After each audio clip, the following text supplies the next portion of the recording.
ఘనంగా తెలంగాణ అవతరణ సంబురాలు రాష్ట్ర గీతాన్ని జాతికి అంకితం చేసిన సీఎం రేవంత్.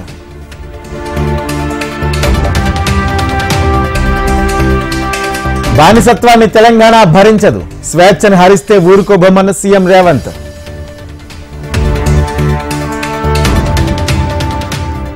రాజ్భవన్లో తెలంగాణ రాష్ట్ర ఆవిర్భావ వేడుకలు, జాతీయ జెండాను ఆవిష్కరించిన గవర్నర్ సిపి రాధాకృష్ణన్. తెలంగాణ అభివృద్ధికి కేంద్రం కట్టుబడి ఉంది, ప్రజలకు శుభాకాంక్షలు తెలిపిన రాష్ట్రపతి, ప్రధాని. రాష్ట్ర ప్రజలకు సోనియా వీడియో సందేశం, తెలంగాణకు కాంగ్రెస్ అండగా ఉంటుందని అభయం. దశాబ్దంలో సాధ్యం కాని అద్భుతాలు దశాబ్దంలో అయ్యాయి. అయితే తెలంగాణ దశాబ్ది ఉత్సవ శుభాకాంక్షలు చెప్పిన కేసీఆర్, కేటీఆర్. అమెరికాలో ప్రభాకర్ రావును కలిశారన్న కోమటిరెడ్డి, నిరూపిస్తే ముక్కు నేలకు రాస్తానన్న హరీష్ రావు. ఒక్క ఓటుతో ఒరిగేదేమీ లేదు, కార్యకర్తపై ముధోలి ఎమ్మెల్యే కన్నెర్ర.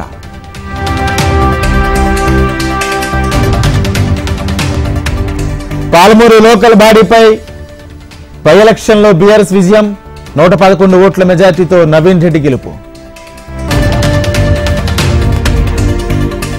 కౌంటింగ్ పై ఏపీ సీఈఓ ముఖేష్ కుమార్ మీనా సమీక్ష, పటిష్ట ఏర్పాట్లు చేయాలని అధికారులకు ఆదేశం. కౌంటింగ్ రోజు అప్రమత్తంగా ఉండాలి, కూటమి నేతలకు చంద్రబాబు సూచన. కూటమి అధికారంలోకి రాకుంటే నాలుక కోసుకుంటా, సంచలన వ్యాఖ్యలు చేసిన బుద్ధా వెంకన్న.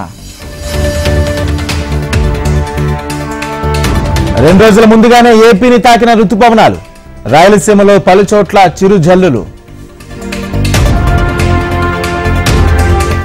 తిరుమలలో కొనసాగుతున్న రద్దీ, శ్రీవారి సర్వదర్శనానికి 15 గంటల సమయం. ముగిసిన ఢిల్లీ సీఎం బెయిల్ గడువు, తిహార్ జైల్లో సరెండర్ అయిన కేజ్రీవాల్. రమాల్ తుఫాన్ పై కేంద్రం అప్రమత్తం, ఉన్నతాధికారులతో ప్రధాని మోడీ సమీక్ష.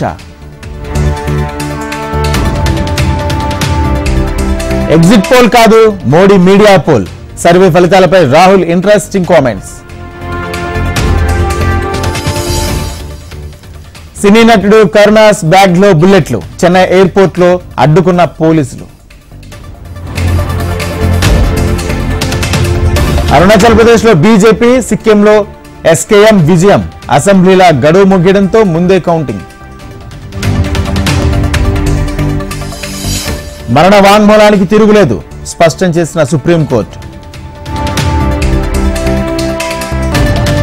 మరోసారి వాయిదా పడిన సునీత విలియమ్స్ రోదసి యాత్ర, చివరి నిమిషంలో వాయిదా పడిన యాత్ర.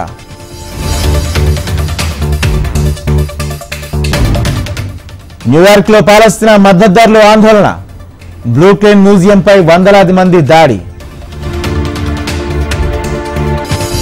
ప్రారంభమైన T20 వరల్డ్ కప్, తొలి రోజు కెనడాపై అమెరికా విజయం.